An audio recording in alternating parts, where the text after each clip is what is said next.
Netflix पे release हुए Klaus की एनिमेशन प्रोसेस जब स्टार्ट हुई तो आउटपुट कुछ ऐसे दिखाई दे रहा था। कलर होने बाद ये एक बढ़िया 2D एनिमेशन फिल्म की तरह लग रहा था। पर एक स्टेप आगे जाकर एनिमेटर ने कुछ ऐसे किया कि ये 2D एनिमेटेड फिल्म अचानक 3D लगने लगी। 3D एनिमेटेड फिल्म के कैरेक्टर मेश और पॉलीगॉन से बने होते हैं, पर क्लाउस के तो सारे कैरेक्टर्स 2D है जो सिर्फ ड्राइंग से बने हुए हैं। तो फिर ये अचानक से 3D कैसे लगने लगे?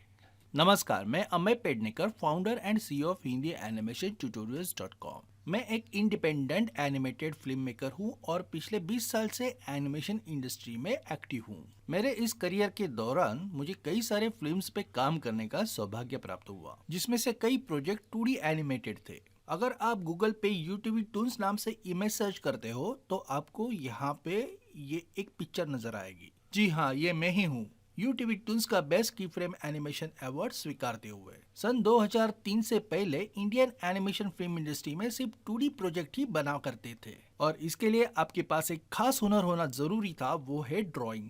और आज भी ये नियम 2D एनिमेटेड फिल्मों को वैसे के वैसे लागू होता है। और मेरे इसी अनुभव को आपके साथ शेयर करने के लिए मैंने हिंदी एनिमेशन ट्यूटोरियल.com इस ऑनलाइन इंस्टीट्यूट की स्थापना की। इसके साथ ही मैं अपने खुद के एक एनिमेटेड वेब सीरीज पे काम कर रहा हूँ जिसका नाम है संक्रमण। इसका एपिसोड 1 रिलीज हो चुका है, जिसकी लिंक आप नीचे डिस्क्रिप्शन में पाओगे। क्लाउस फिल्म पे काम करने वाले 300 लोग थे, जिसमें से सिर्फ 40 एनिमेटर्स थे और फिल्म बनाने के लिए लगे 2 साल। ये फिल्म नेटफ्लिक्स पे प्रीमियर होने से 1 महीना पहले ही रेडी हो चुकी थी। तो इस फिल्म को रेडी करने के लिए इतने लोग और इतना समय आखिर क्यों लगा? इस सवाल का जवाब ढूंढने के लिए हमें जाना होगा 2010 में, जब क्लाउस एकेडमिक फिल्म अवार्ड के लिए नॉमिनेट हुई थी।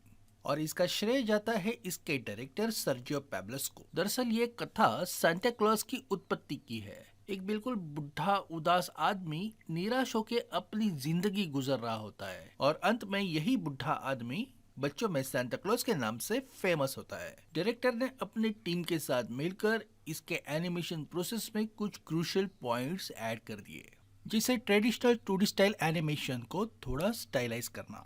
अपने इंटरव्यू में सर्जियो पैब्लस कहते हैं, मैं कभी भी 3D एनिमेशन को 2D एनिमेशन के ऊपर नहीं समझता। मैं समझता हूँ 3D एनिमेशन एक एनिमेशन करने का नया तरीका है। सबसे पहले इन्होंने कहानी का स्टोरी बोर्ड बनाया, फिर टेम्पररी डायलॉग्स डब कर उनके कट्स बनाए, उन टेम्पररी डायलॉग्स को प्रोफेशनल वॉइस आर्टिस्ट के साथ रिप्लेस किया।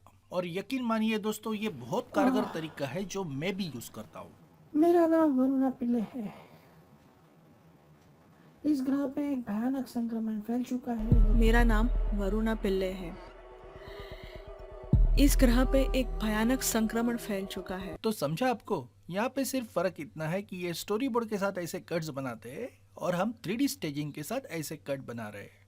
अब अगली बारी आती है लेआउट्स की, जहाँ टीम बैकग्राउंड डिजाइन करते हैं और ये देखते हैं कि कैमरा किस तरह से प्लेस कर सकते हैं। कैरेक्टर को एनिमेट करना और बैकग्राउंड्स को कलर करना, ये दोनों प्रक्रिया एक साथ चलती है ताकि कैरेक्टर्स और बैकग्राउंड दोनों एक ही दुनिया का हिस्सा लगे। सारे कैरेक्टर्स डिजिटल टैबलेट के मदद से हाथ से ड्रॉ की जाते हैं।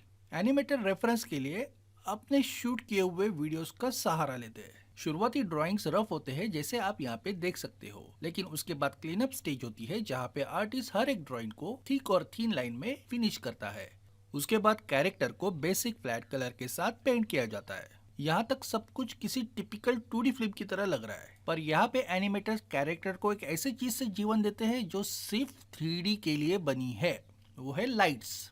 स्पा स्टूडियो ने 2015 में इस नए लाइटिंग मेथड के साथ 2 मिनट 30 सेकंड का एक टीजर कंसेप्ट को पिच करने के लिए रिलीज किया था। इस अनोखे कंसेप्ट आर्ट को देखते ही नेटफ्लिक्स ने इनके साथ अपना डील फिक्स कर दिया। पर पूरे फिल्म का प्रोडक्शन करना स्पा स्टूडियोज के बस की बात नहीं थी, इसलिए उन्होंने अपना काम ले फिल्म द पैशन रूस नाम के एक फ्रेंच स्टूडियो को आउटसोर्स किया। अब इस अनोखे मेथड को क्लास नाम से जाना जाता है, क्लाउस लाइट एंड शैडोज।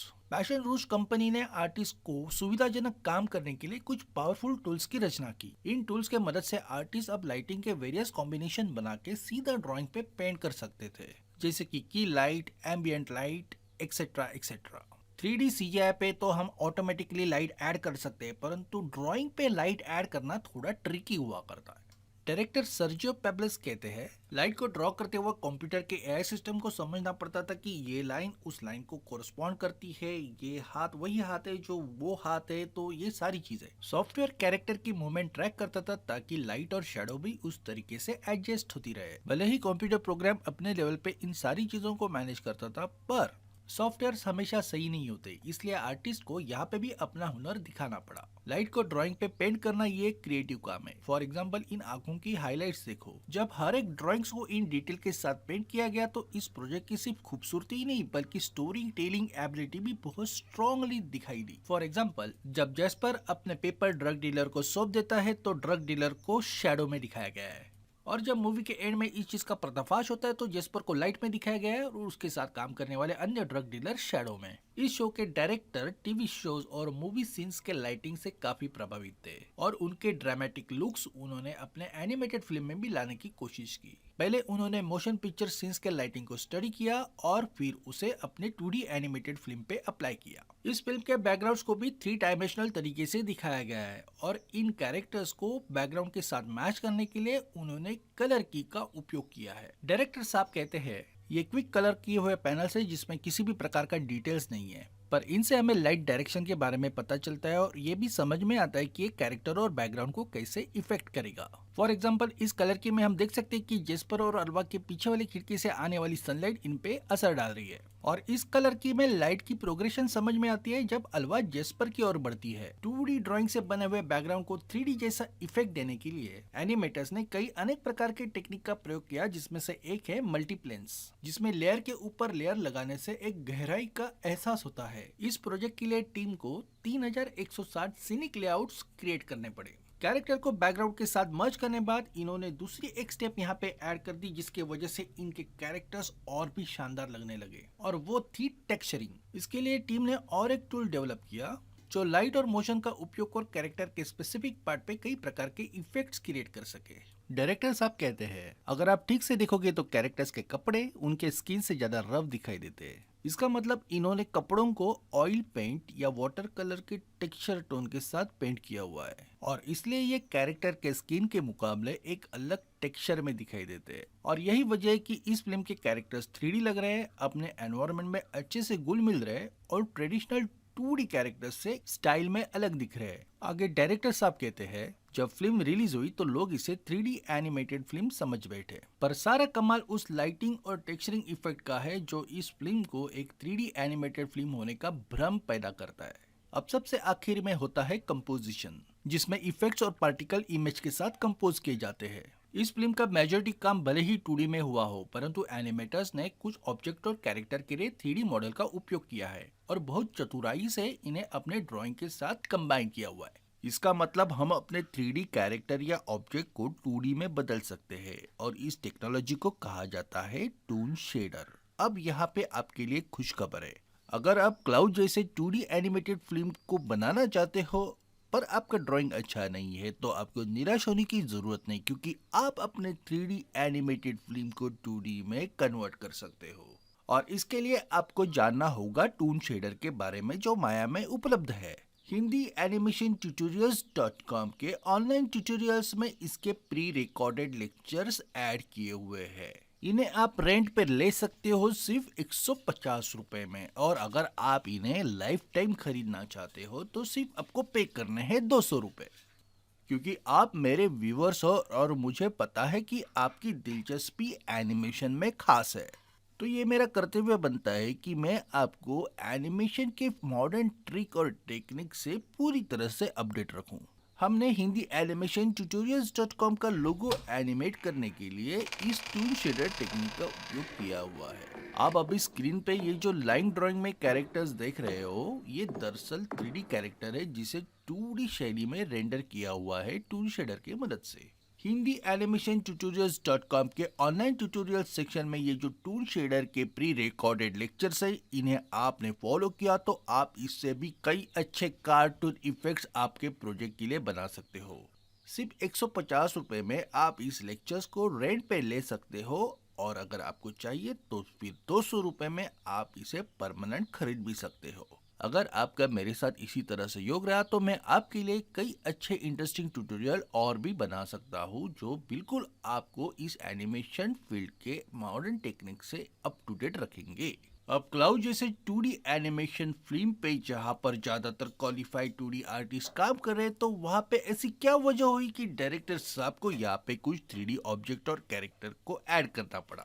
तो डायरेक्टर साहब कहते हैं इस फिल्म में काफी कुछ चीजें ऐसी है जो ऑर्गेनिक दिखानी है और कुछ चीजें ऐसी है जो ऑर्गेनिक नहीं हो सकती, जैसे कि ये कार्ट, ये टेबल, ये कुर्सियाँ, ये सारी चीजें आर्टिस्ट को कंसिस्टेंटली ड्रॉ करने में कठिनाई होती है। जैसे कि इसमें से कुछ रेंडियर और इनकी गाड़ी यहाँ पे 3D है।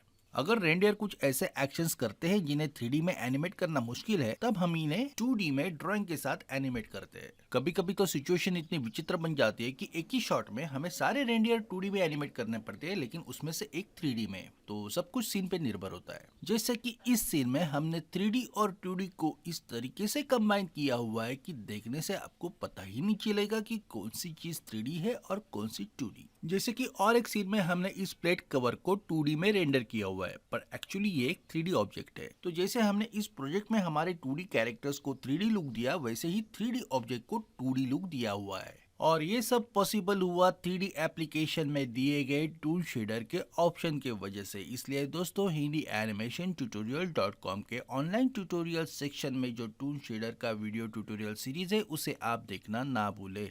ये आपके लिए सिर्फ 150 रुपए में उपलब्ध किया गया है।